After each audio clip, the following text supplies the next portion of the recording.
Assalamualaikum Ustaz. Waalaikumsalam warahmatullahi wabarakatuh.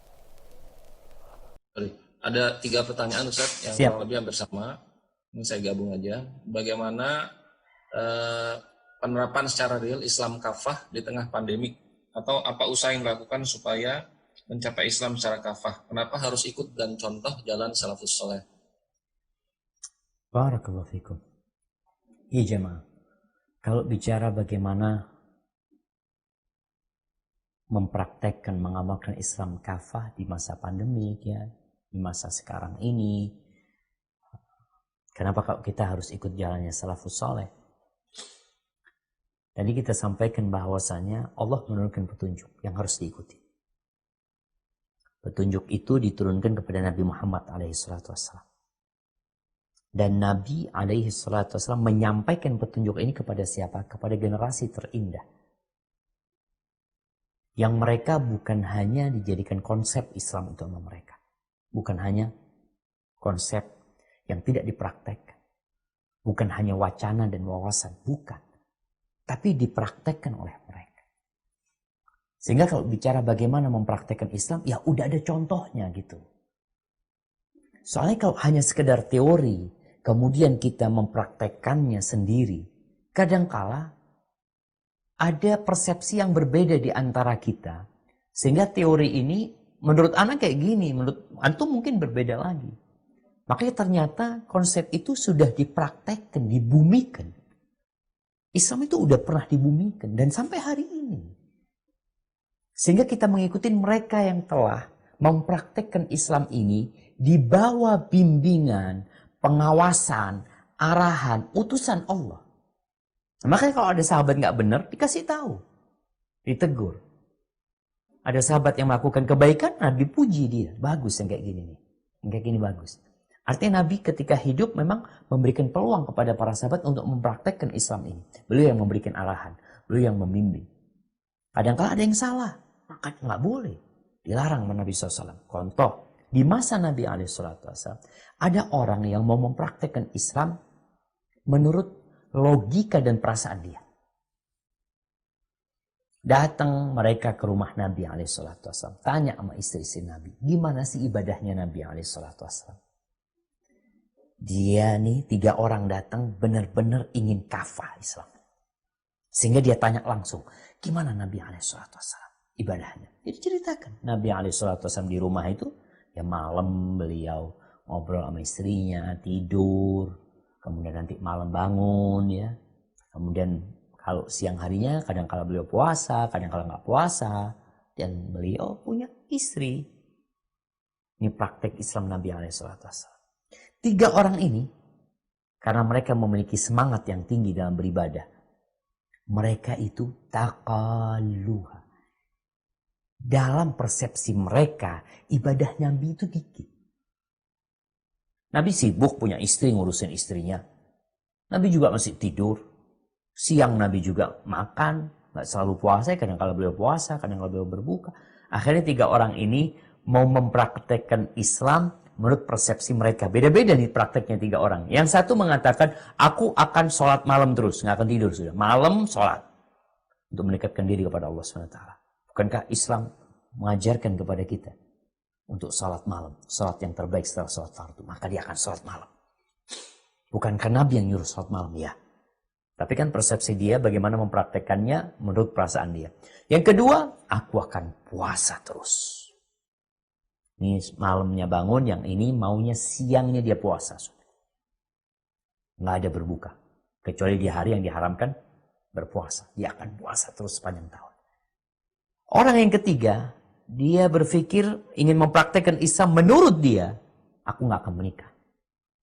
Karena dalam pandangan dia menikah itu ya akan menyibukkan diri dari beribadah kepada Allah SWT. Padahal tujuan kita diciptakan kan untuk mengabdi kepada Allah SWT. Terus kenapa kita menikah? Akhirnya kita sibuk sama anak yang sakit kita ke rumah sakit, ngajarin sekolah, macam-macam kesibukan dengan menikah. Maka dia berpikir, enggak, aku nggak akan menikah. Aku akan fokus beribadah. Subhanallah. Tuh, orang kalau mau mempraktekkan Islam lewat persepsi masing-masing, tidak ngikutin bagaimana prakteknya Nabi SAW, tersesat. Maka di sini Rasul SAW tampil untuk memperbaiki kesalahan yang terjadi di salafus soleh. Di para sahabat tadi, generasi terbaik umat ini. Nabi naik ke mimbarnya, beliau kumpulkan orang-orang. Karena berita ini bisa jadi sudah viral pada waktu itu, sudah didengar oleh orang-orang. Maka Nabi juga mendengarnya dan beliau mengatakan, ma balu aqwamin yaquluna kada wa kada. Beliau mengatakan, kenapa ada orang yang mengatakan seperti ini dan seperti itu. Ama wallahi, inni la akhsyakum lillahi wa atqakum. Ketahuilah aku orang yang paling takut kepada Allah dan paling bertakwa kepada Allah. A'lamukum billah, dan aku orang yang paling ngerti sama Allah SWT. Agar orang ini menjadikan Nabi sebagai contoh gitu. Aku menjadi orang yang paling ngerti, paling mengetahui Allah, yang paling takut kepada Allah, yang paling bertakwa kepada Allah SWT. Aku sholat malam dan aku tidur. Ini praktek Islamnya. Aku berpuasa dan aku berbuka. Kadang-kala puasa, kadang-kala nggak puasa. Ini praktek Islamnya seperti ini. Dan aku menikah dengan para wanita. Faman raghiba an sunnati falaysa minni. Barang siapa yang tidak suka dengan sunnahku, maka dia bukan dari golonganku. Disinilah praktek Islam yang sebenarnya. Bukan menurut kita. Soalnya kalau dibiarkan orang-orang mempraktekkan Islam, ya semaunya mereka. Terbukti 3 sahabat ini, semangat ibadah mereka ternyata salah. Mereka bukan orang yang meremehkan agama, enggak. Bahkan mereka ingin berada di puncak dalam mendekatkan diri kepada Allah SWT. Tapi ternyata salah.